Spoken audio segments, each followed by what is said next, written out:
Bonjour à tous, je m'appelle José Carli, je suis l'auteur du roman Soline et le monde des rêves abandonnés, paru le 15 avril dernier aux éditions Inceptio. Donc je vais vous en lire un petit extrait, c'est un conte pour les enfants, pour les adolescents, pour les adultes, c'est un conte pour tout le monde. Je vous lis le tout début de l'histoire, ça s'appelle L'enveloppe au logo bleu. C'est parti. Ce samedi, Julien s'était levé de bon matin. Depuis quelques jours, la machine à laver faisait un boucan de tous les diables, et il avait promis à Manon de jeter un œil au tambour. Cela ne pouvait venir que de là, il en était convaincu. Une pièce de monnaie oubliée dans la poche d'un pantalon avait sans doute glissé dans le mécanisme. Classique. Il se rendit donc à l'atelier pour prendre ses outils.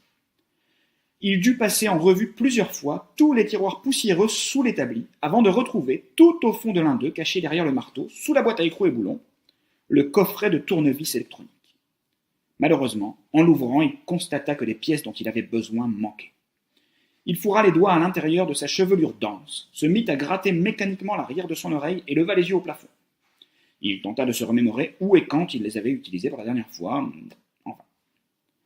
Il parcourut la maison de long en large et de bas en haut.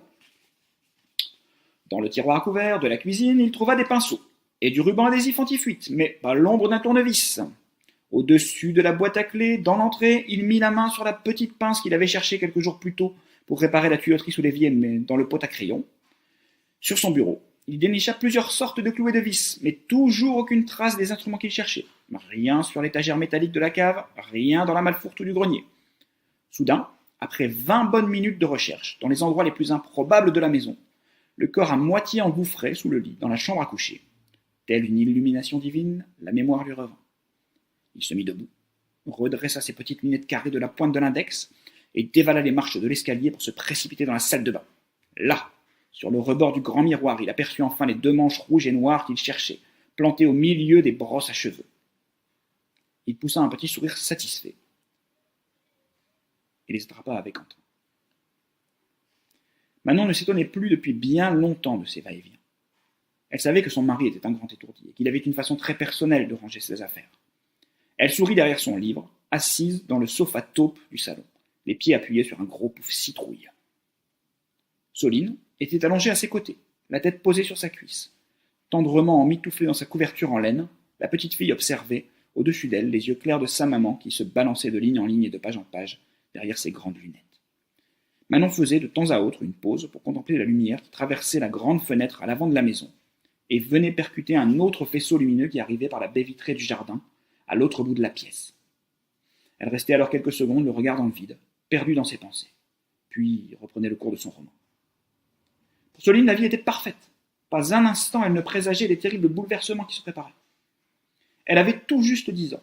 Ses cheveux, d'un noir intense, étaient si fins qu'ils ne parvenaient pas à couvrir entièrement ses oreilles, dont la pointe s'échappait.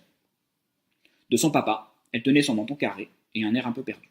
Comme sa maman, elle avait une petite boule bien ronde au bout du nez, et des lèvres très colorées délicatement dessinées. Elle portait la plupart du temps une longue robe myrtille en laine qui tombait sur ses genoux, ainsi qu'une paire de lunettes rondes à monture rouge qu'elle ne quittait que pour dormir. Elle avait toujours l'écharpe cerise tricotée par sa maman autour du cou. Elle aimait les choses simples de la vie. Faire avec ses parents de longues promenades les soirs d'été, le long de la Deule, flotter dans les airs sur la grande balançoire, contempler le vol gracieux des papillons pendant que sa maman prenait le soleil sur le transat abricot du jardin. Ou simplement passer des après-midi entières à jouer dans sa chambre. Soline était en somme une enfant douce et rêveuse, une fillette on ne peut plus ordinaire. Un seul détail la distinguait des autres enfants. Un détail important néanmoins. Elle n'existait pas. Du moins, pas dans le monde tel que peut le percevoir le commun des mortels. Elle n'était rien d'autre que le fruit de l'imagination de ses parents.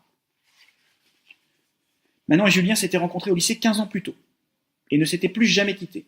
Ils s'étaient mariés l'année de leurs 25 ans et avaient acheté un pavillon dans une rue tranquille de Croix, petite commune de la banlieue de Lille. Tous deux avaient une situation professionnelle confortable. Manon était secrétaire dans le cabinet notarial du centre-ville.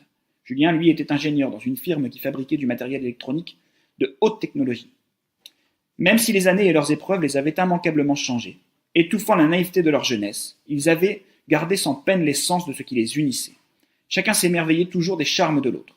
Elle adorait la mine perpétuellement éblouie de son mari, ses grands yeux égarés dont on ne savait jamais dire quel univers parallèle il traversait. Elle était à chaque fois émue par l'impression de miracle qu'il provoquait, quand il abordait avec gaucherie une difficulté d'apparence insurmontable dont il venait à bout avec une facilité déconcertante. Lui aimait la tendresse presque maternelle avec laquelle elle glissait la main dans ses cheveux ébouriffés, la force et la ténacité qu'elle employait à masquer sa fragilité. Il admirait la grâce et l'élégante humilité qui émanaient de chacun de ses gestes ou de n'importe laquelle de ses paroles. Ensemble, ils réussissaient absolument tout ce qu'ils entreprenaient. Pourtant, l'essentiel leur manquait. Ils rêvaient d'avoir un enfant, mais Manon ne tombait pas enceinte. Les nombreux médecins qu'ils avaient consultés ne purent ni expliquer l'origine de leurs problèmes, ni les aider à le résoudre. Ainsi, Soline était née de leur manque, de leur attente, de leurs rêves et de leurs espoirs. Et voilà, donc si vous voulez savoir ce que contient l'enveloppe au logo bleu, si vous voulez connaître les aventures de Soline, la petite fille imaginaire, n'hésitez pas à aller réclamer le roman chez votre libraire, à le lire sur internet, à télécharger le format numérique ou simplement à vous rendre sur le site Inceptio. À bientôt!